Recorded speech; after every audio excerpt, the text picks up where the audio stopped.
All right, we're back. And if you like that stinger graphic there, get yourself an anvil, carry it to your computer, and drop it on top of the follow button. All right? If your keyboard is destroyed in the process, it's worth it. Just make sure you get the follow in because you have to appreciate the graphic. All right. So we're back here leading into round 3 with Beky Bell, who's trying to recompose herself. That was really good. I was not expecting you to. I'm just like imagining you like a cartoon, like in Roadrunner or Bugs Bunny, and just like carrying an anvil and dropping it down on a keyboard.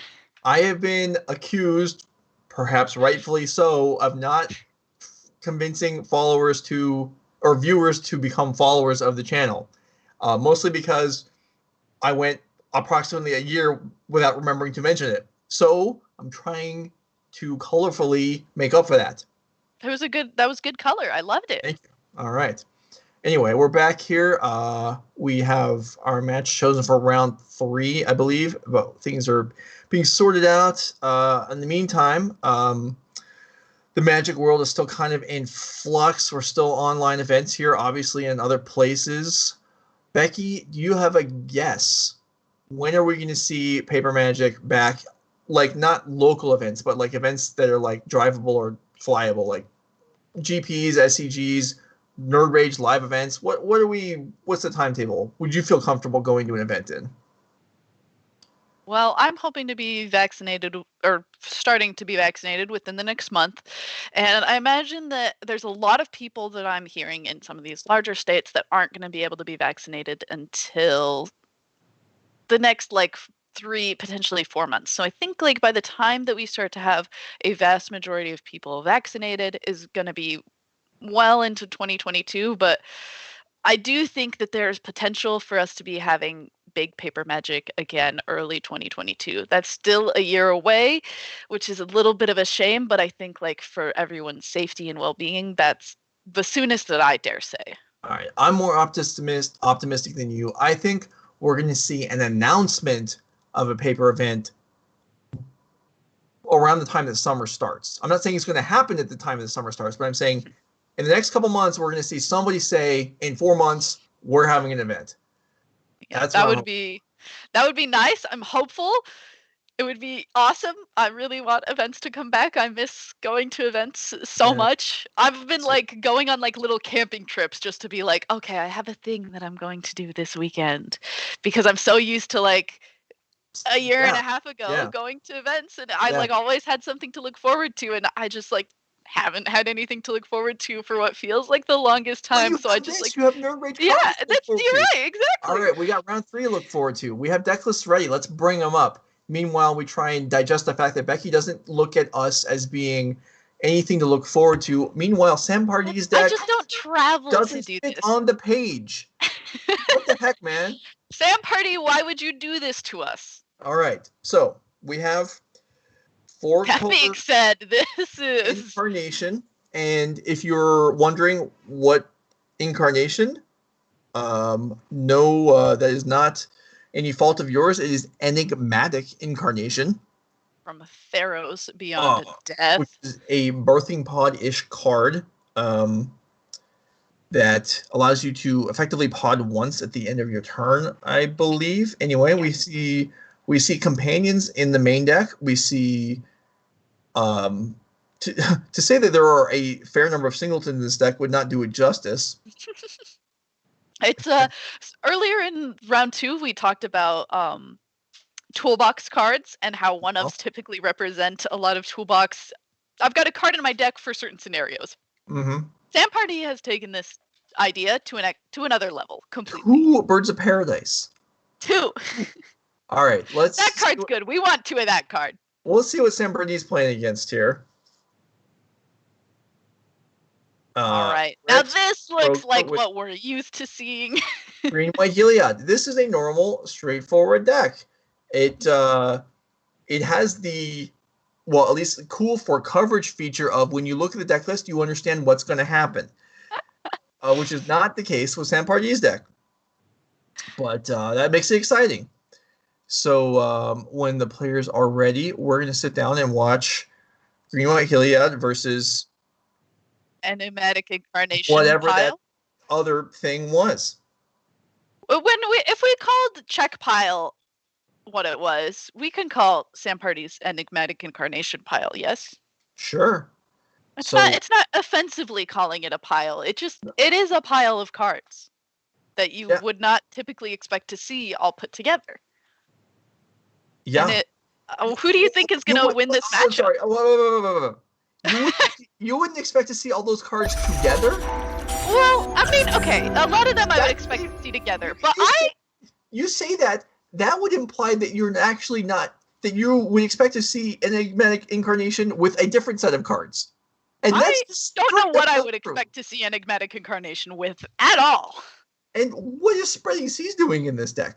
I mean, it's why not put it in this deck? It's a toolbox card. Yeah, right. I mean, it's a cantrip, and when your deck is full of stuff like this, cantrips are good. It's an enchantment that we can sacrifice to Enigmatic Incarnation, is what it is. Sure. It may not look like much, right? It's going to turn this forest so this Arbor Elf can't. Yeah. Yep.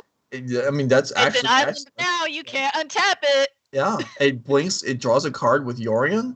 I mean, yeah, it's great. You're right, it's a toolbox. It's a cantrip, or maybe a double cantrip, and it potentially... Oh, yeah, we just found out we had a problem as far as Arbor Elf goes. Oh, no. Do we keep a 1/4 hand? Oh, no. This one of... I have to... I don't actually know if it's a one of the Spreading Seas. I have to imagine that it's a one of. And it actually, being in our opening hand, might have completely stiffed Brett. I think it's a 4 of. And okay. Well, Teferi bouncing the Arbor Elf that can't even be recast right now. I mean, you don't even have to bounce it because he doesn't not doing anything. But sure, I mean, Incarnation can be thrown down, and then this Sam pile or whatever is sure, Fulminary Mage. Why not? This is so Brett is completely screwed right now. Oh my goodness! What a interesting way for this matchup to start out. All our Heliod players have not had the luckiest time on stream. I remember a couple years ago hearing Patrick Sullivan talk about a deck he had played at one point, a zoo deck that had no colorless mana symbols in the deck. So a Spreading Seas was actually a land destruction spell because the land had no use from then on.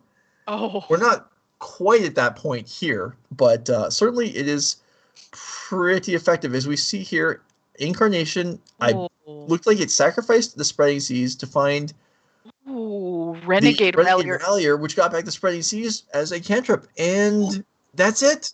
That's so cool. This Roy's Greenwhite Heliod in game 1. Now, sure, Heliod didn't have an ideal development, but even so, a random pile of 80 card singletons, you just, I don't even know what to say.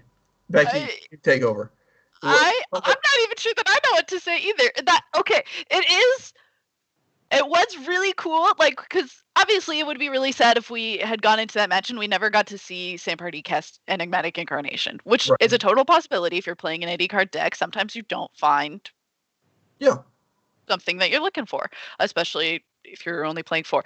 That being said, every time I play against a Yorion player or somebody with an 80-card deck, they always find one of the 4-ofs that they need, and that's never an issue. You'd never guess that they're playing more cards, but regardless, they always have it, and we get to see a really impressive game 1 from Sam Pardee's deck that we looked at and mentioned we don't even know what its game plan is. Its game plan is kind of all over the place. I don't mean to say all over the place. It has the potential to handle anything because of the massive amount of singleton cards. Let's take a look at it again. Yeah, we'll bring Pardee's deck back up again. This is just a sideboard, and viewers at home, I think, can join me in concluding that Beky has proven her not being qualified to do modern coverage because she doesn't have this deck mastered inside and out. You were unprepared for the metagame. Shame on you. Certainly my bad. I did not anticipate to see Enigmatic Incarnation as a card that was going to be played at this tournament. Why are you looking at the sideboard? Bring the main deck back up. Yeah. If we have time. I don't even know what some of the cards in the sideboard were. Sam Pardee, one of a very long time Magic player, has a lot of experience in Modern and in Magic in general. So it's very cool to see him bring a deck like this. Seems like it's kind of just a for fun deck, but it put up a very kind of impressive game one. So we'll see. Yeah, Maybe we'll have more of a real game now that Brett. Hopefully, we'll have more than one land. But yeah, we're certainly having fun with this so far, and this does appear to be just a control deck. Oh, we didn't look at the deck list too carefully to discover whether there were combos hidden inside of it or not. We're kind of just gonna let it play out and see, and let him. Basically, we're just gonna let him entertain us. So he kept the one hand with the bird this time, drew 2 land off the top, so that's great. He did have the Utopia Sprawl, so he wasn't screwed if he didn't draw it anyway. Spreading Seas is super nice against Utopia Sprawl. I mean, we saw there that, last game it screwed the Arbor Elf, but also if a Utopia Sprawl is on a land and then you Spreading Seas the land, I believe the Utopia Sprawl falls off because you can only enchant a forest, which is kind of awesome. Makes sense to me, I believe. Ooh. Arbor Elf, you're out of here. Never had a chance. Plague Engineer, naming elf, so no elves, please. Heliod, not even a creature right now, but I guess Heliod can stay on the field. I think it can't. I think Teferi's going to ask to get off the board and beat down for 2. And really, Brett Kroeger has played 3 turns, and you would never know it from looking at his side of the board because nothing has happened. Or at least nothing has stayed. He's cast things, but neither one has remained on the board. There's the Heliod back down again. Omen of the Forge, because why not? Omen of the Sea. Well, both, actually, yeah. Yeah. I mean, both good with Renegade Rallier, both good with Yorion. Wow. Skyclave Apparition is going to wipe out this Heliod. This is not looking good for Mr. Kroeger. Not at all. Oof. Skyclave Apparition, a great answer to a card like Heliod, Sun's Crowned.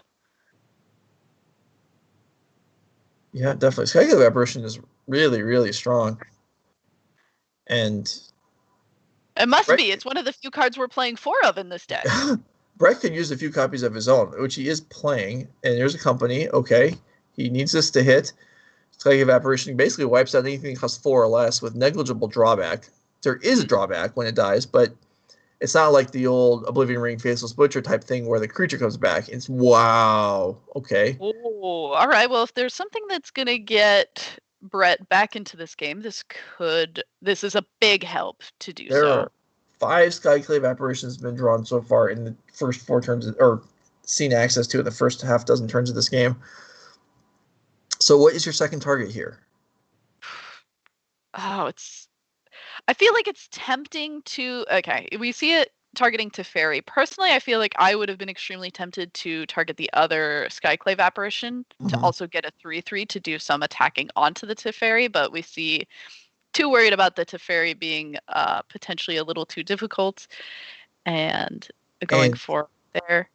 Ooh. Omen of the Forge takes down Skyclave Apparition. Brett Kroeger probably wasn't thinking that was among the cards that you were going to run into at this tournament today. Yeah.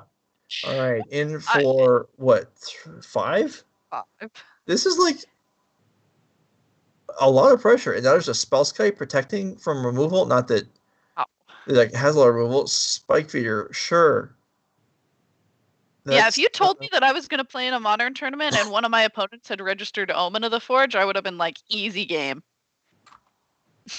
But these Omens are really, maybe they aren't doing the beating, but they are certainly looking a lot more impressive than I would have ever guessed them to look.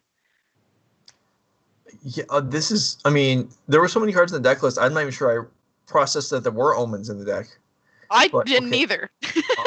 Yeah, On Thin Ice takes down Spike Feeder, which can gain, probably burn off both counters and go to 11. How much damage is incoming? 2, 4, 5, 6. Is that 11? I think both spirit tokens might be 3/3s. Yeah, I believe they are both 3/3s. Well, then I think we are finished. Unless, yeah, I mean, Brett only So has we 2 have cards in hand. 10 damage Oh, do we have coming in. 10? You are right. So You know what the problem was there is I kind of Birds of Paradise as a damage, and Oh. on that. Nah, the poor Mop, in fact, is not a very good attacker. Not No. on its own, anyway. I've seen some birds get pretty big, but not this one. All right, let's Can see. we put Sam Pardee's deck in the Madness bracket? Because I feel Yeah, that's what should this happen. belongs in the madness bracket because this is what I would describe completely as madness. I is Done. it mean It's if I say over. I want to see? Is it mean if I say I want to see the match that Sam Pardee lost? I just want to know, like, I want to know what the deck looks like when it isn't able to complete its game plan. Like, what Yeah. caused that deck to lose? What were the stumbling points? Well, Because I mean, I would imagine, given that we're playing an 80 card deck with 30 some odd one ofs, there's any number of ways that things can go wrong. exactly. I mean, you could draw Omen of the Forge against a spell based deck, and it's just, you're not. Excuse me. A little bit of a Yeah, disaster. yeah. There's I don't even know, but certainly it looked great there. The Heliod deck didn't really function well. It got disrupted out of existence in game 1. Game 2, Yeah. it seemed like it had a fine draw and just got run down. Sorry. So it's kind of But, interesting to wonder what a lot of these interactions that the deck has the possibility of doing. It seems like against the Heliod deck, like we saw it like turn off a land, but it was kind of an unlucky land hand to begin with. yeah. So it's just interesting to think like what could possibly have been possible for that deck to do in other matchups, and hopefully maybe we'll Yeah. be able to see it do some other matchups later in the Maybe day. we will. All right, we got a backup match. Let's go see it. Bring it up. We'll fill in the details as we learn them. Mike Hall against Andrew Wolthuis. Mono white taxes against mono white hammer. Interesting. Oh, My okay. experience playing against the hammer deck were Boros hammer decks, although those were majority white. And we have mono white taxes here, which is both these decks probably fairly tricky decks to play.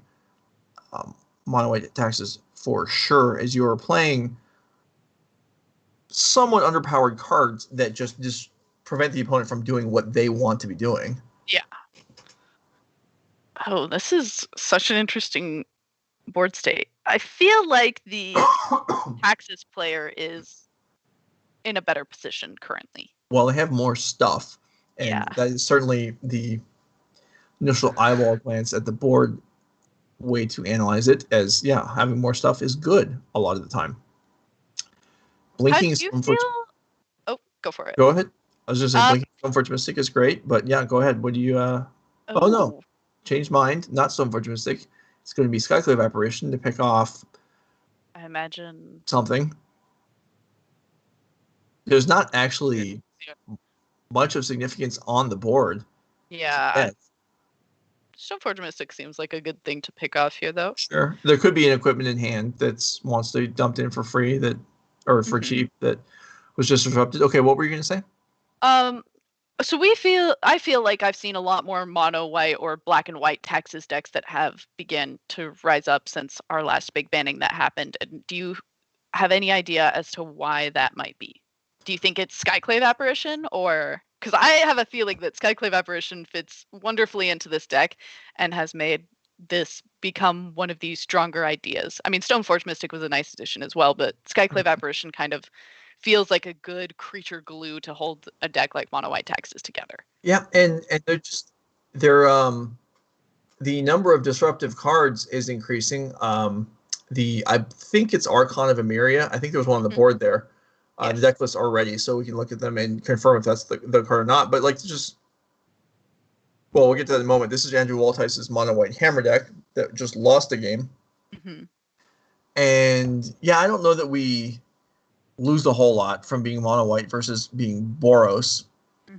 We have mostly the same cards: Stoneforge, and Colossus Hammer. Okay. I am always excited to see a card like Sigarda's Aid. Right. I mean, this is one of the ways to cheat in the hammer and equip it and just pulverize your opponent, whether you have Inkmoth Nexus or just your normal creatures. I mean, something as impressive and threatening as an Ornithopter is still a 10-12 with a Colossus Hammer. So Yeah. yeah, Colossus Hammer makes basically anything into at worst, a 2-turn clock. Mm-hmm. And then we just have tutors and enablers. So basically I don't know if we call this a combo deck or not. You could. It I think functions it's like similarly. aspiring to be a combo deck. Yeah. This is a really interesting list, and it's interesting to see a list like this with a leg up in the early rounds. Mm-hmm.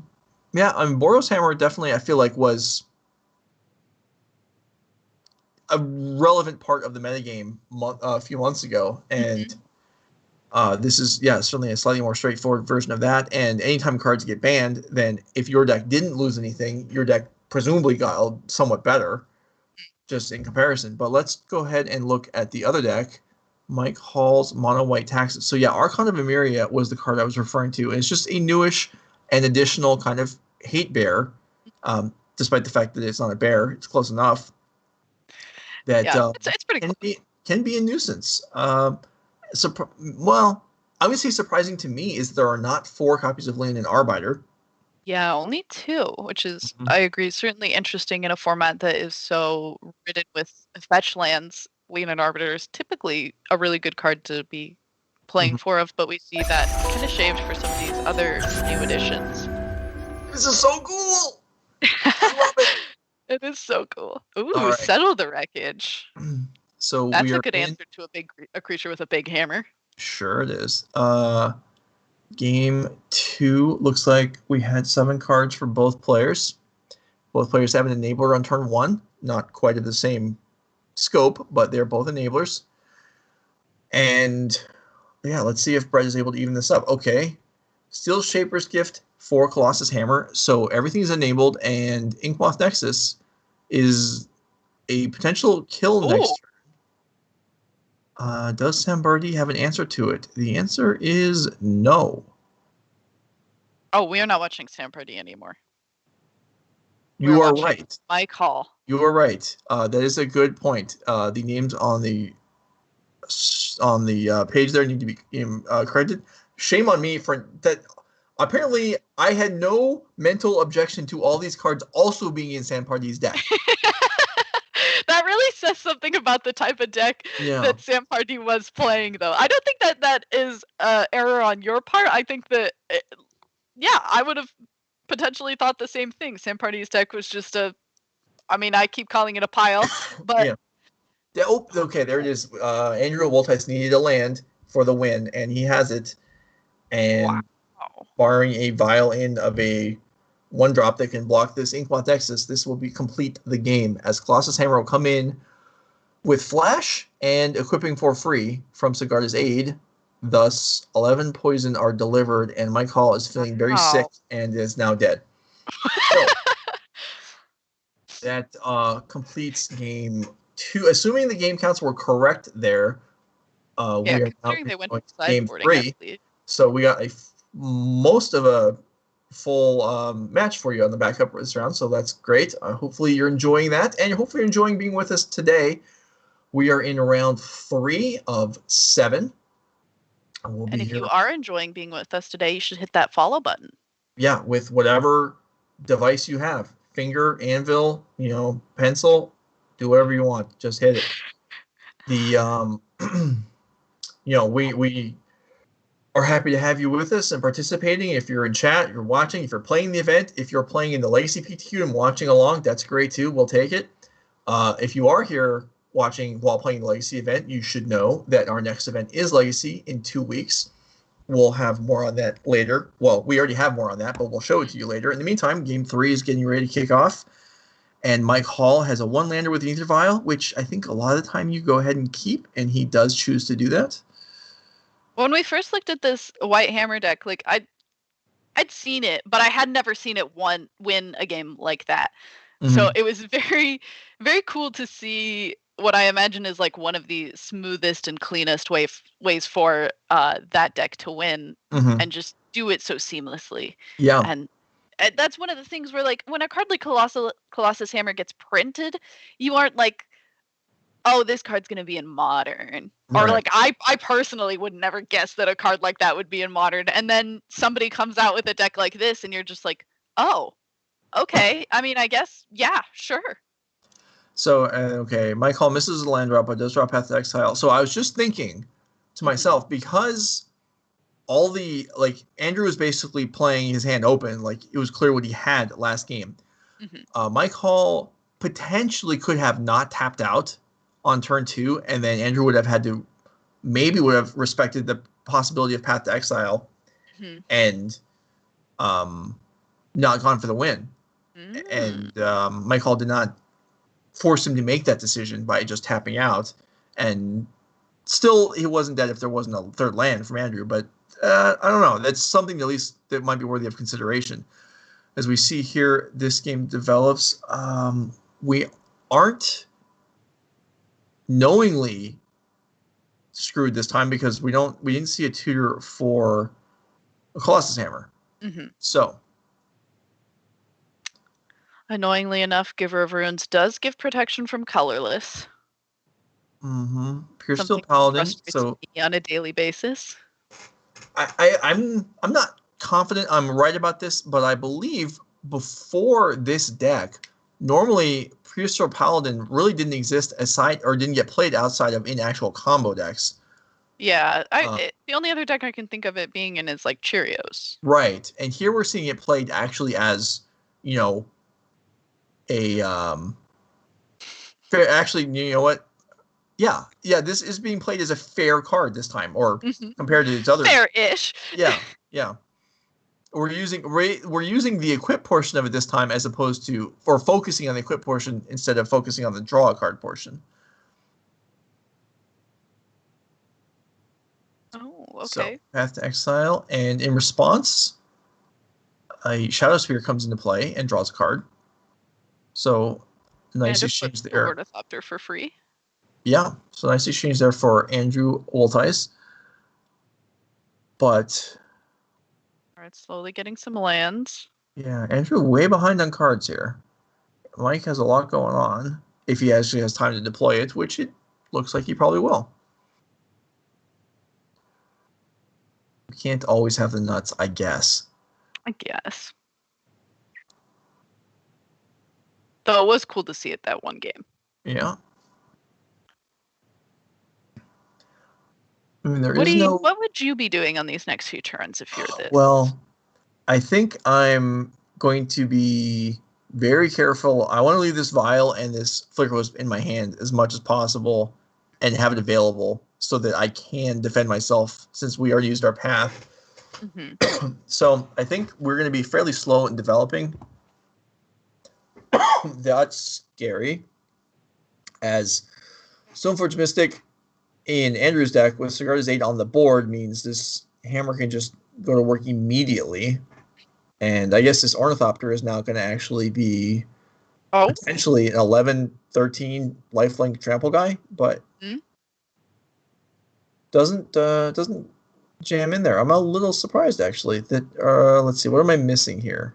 Why didn't this Ornithopter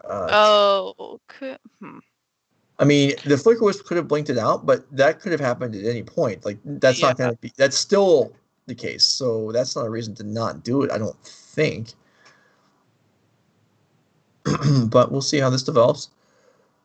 I'm unsure. I'm not sure why we didn't attack there and at least try the Colossus Hammer. I mean, there is likely just a glaringly obvious reason, but I don't see it yet.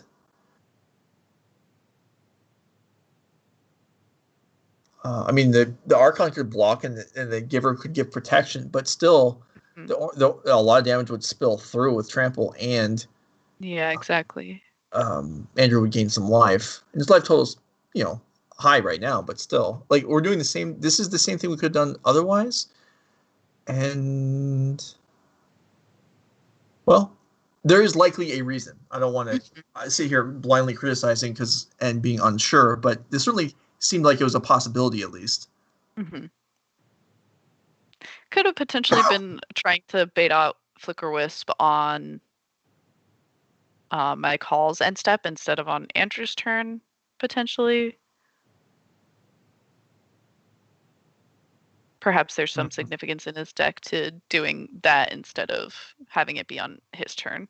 So we had Flicker Wisp there come down and blink out the Ornithopter.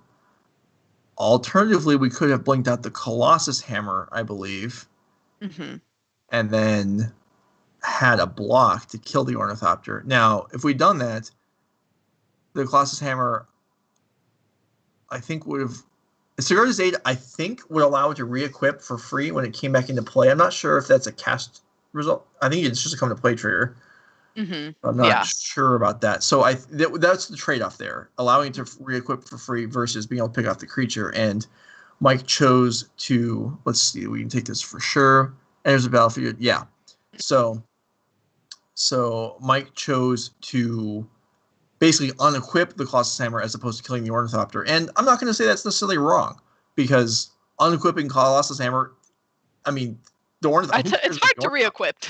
Yeah, it's not easy to re-equip, and Andrew's creatures aren't worth much if they're not equipped. So I get that. And now, yeah, this is a solid attack with 2 strong equipment, and there's no good choices for Andrew here, probably, as far as blocking goes. Okay. Block the Sword of Fire and Ice wielding creature to deny a card. That certainly makes sense. All right, we have 2 Inkmoth Nexuses on the side of Andrew Wolthuis this turn as well. Wolthuis. My apologies. Okay, here is Loris, and that means Ornithopter can... At worst, Andrew can just block the Sword of Fire and Ice equipped creature every turn. Whoa. Okay. Okay. That took me a second. So the Archon of Emeria prevents you from playing more than one spell a turn. So you cannot Loris into Ornithopter, which actually is very relevant here. And this is kind of what I was alluding to earlier, is the Archon of Emeria, in my experience of playing the format, has proved to be much stronger than I initially thought it was going to be. Even with playing Tron, just Ancient Stirrings into whatever, and then you can't cast what you got. Yeah. Which is a fairly significant setback. Certainly pesky, that's for sure. Yeah. Skycube Evaporation picks off Loris here. So this Loris really didn't do any... I mean, it's a free creature, but it didn't actually do anything of like kind of what you're expecting and hoping for. Yeah, exactly. Okay, all right. Yeah, impressed with this Archon. Yeah, and this is a sizable attack here. So I don't know that Andrew would be winning if the Archon wasn't there, but he'd be in much better shape. And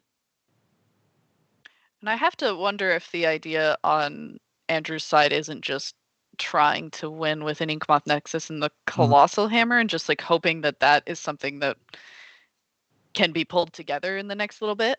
Yeah. I don't see it as being... I agree that that's what he has to be... that he's clearly... that's all he can hope for. Okay, well, that's... Because we're not winning with normal damage at this point. Oh. Okay. Yeah, throw everything on Pure Steel Paladin, gain some life, hopefully off of a block, but we do have lethal attackers in the air. Yeah, I think... Oh, we can block with an Inkmoth Nexus, though. I think Andrew... If Andrew had one more land, I think he would have won the game right there. Because if he could animate both Nexus and attack, and then is there instant speed equip between the Pure Steel and the... No, I guess the Pure Steel and the Cigars, they don't combine together, so it wouldn't work anyway. All right, so that one's done. Mike Hall wins. And really, Mike Hall was very far ahead. We were just trying to find an avenue for Andrew to be able to fight back, and it just wasn't there. So Mike Hall wins. When you're playing an explosive deck like the Hammer deck, there are always some avenues and possibilities, especially when we don't know what's in his hand. So it's always kind of fun to piece together how people can put together wins. Yeah, or if you're playing, I mean, I've played against that deck. I'm going to say 10-ish times, and yet I'm still not like the combination of Stargarda's Aid and Pure Steel Paladin. Does that mean you can equip an instant speed from something that's on the board? I don't think so, but maybe. Not quite. Yeah, there are always potential things that can come up, or at least potential things to be worried about, whether they're actually possibilities or not. But that just means that the player, or in this case, commentator, is at fault, not the players or the cards. Anyway, that is the end of our 2 matches for round 3. We still have 1 match left in Beky's Madness bracket, so let's take a look and see where we're at.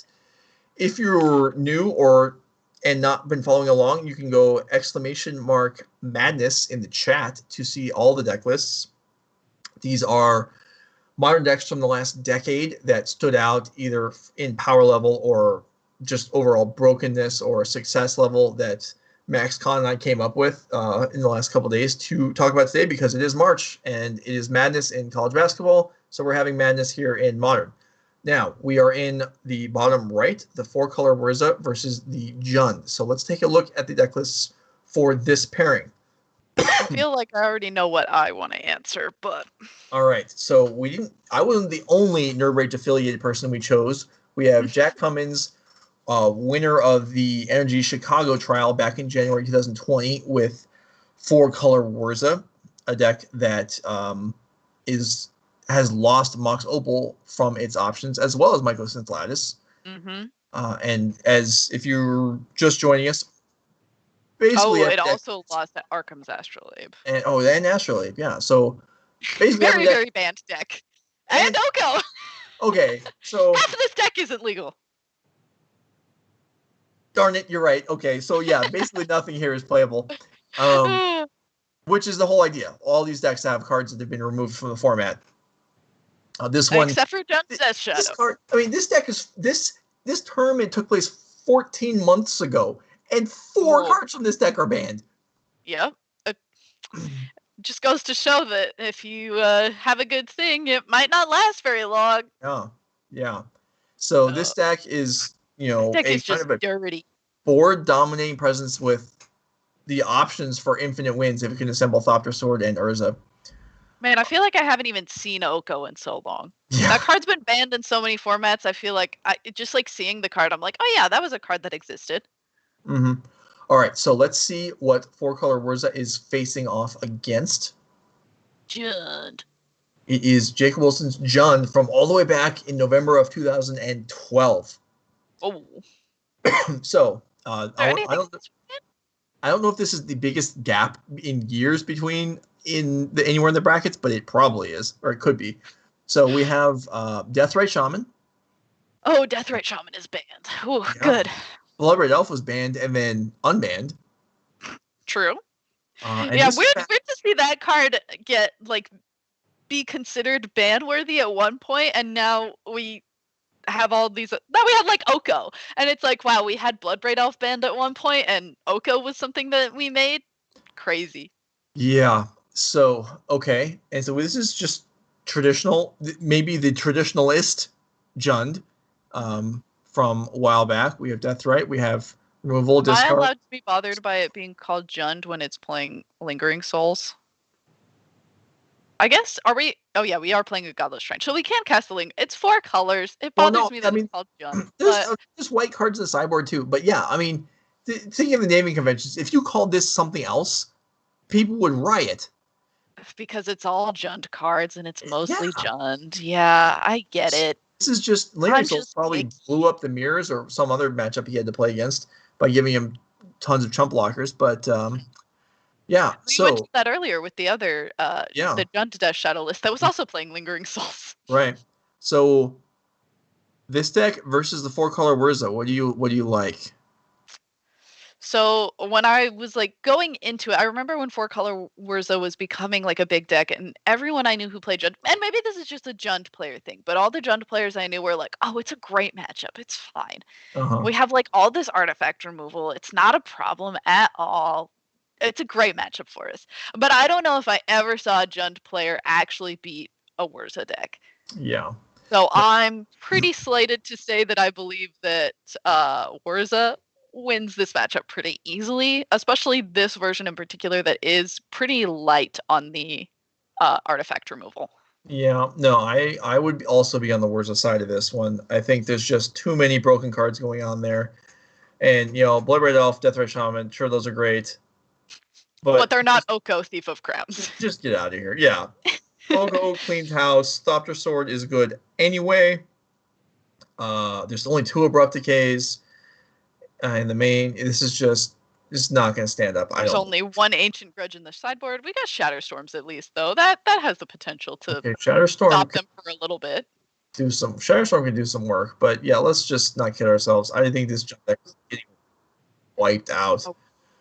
All right, so we do have quite a bit of artifact removal also in the Rakdos Charm, but yeah. I think at the end of the day, there just aren't enough ways for this to actively combat the amount of broken things that the Urza deck has. Yeah, I agree. All right, so back to us. We've now seen and talked through all 8 decks in Beky's bracket. If we have time next round, maybe we'll advance to a semifinals or top 4 of that bracket. But we'll have a fresh bracket if you're sticking around for the afternoon, so we can do this all over again with a new set of old, busted, modern decks. In the meantime, that is the end of our round. Oh, I said we would bring up the Legacy. If you were here a half hour ago, I did say that for Legacy people, I did say I'd bring up the ad. There it is for our Legacy event in 2 weeks. So keep that in mind if you're watching us while playing in the Legacy PTQ today, or just watching us because you're watching us and you're interested in Legacy. There you go. And we still have the deal set up with Card Hoarder. So if you want to play in this and don't have a Legacy collection online, Card Hoarder can hook you up with a weekend rental program instead of having to subscribe for a whole month. So that is an option that's available. If you're interested, the details will be on the Melee page once it's created. It might already be. I shouldn't have said once it's created, but whenever it does happen, it is live already. So the information is there on MTG Melee, which is also where you go to sign up for the event. So back to us. Every time we show this slide and it shows Kroeger, and Kroeger's got mouths in this part of its fingers, it just... Okay, well, yeah, I'm with you that picture, I didn't recognize that as Kroeger because I'm just not... I somehow managed to ignore the artwork on cards basically every single time, but I did notice enough to see that it was unpleasant, and thus I didn't look any further. But the artwork of Kroeger, props to the artist. It makes me uncomfortable every single time. I do believe it is for some prawns. Yeah, okay, it is. Yeah, and so Norman Cohen playing, that's for his version of a joke. You say the artwork is uncomfortable, so he puts it on the screen for you. Yeah. When it's on the card, it's small. I can't see it very well, but on the Legacy banner, it is... I get to see all of the tiny little mouths that are on Kroeger's body, and I don't like it. Yeah, I'm not into the grody stuff.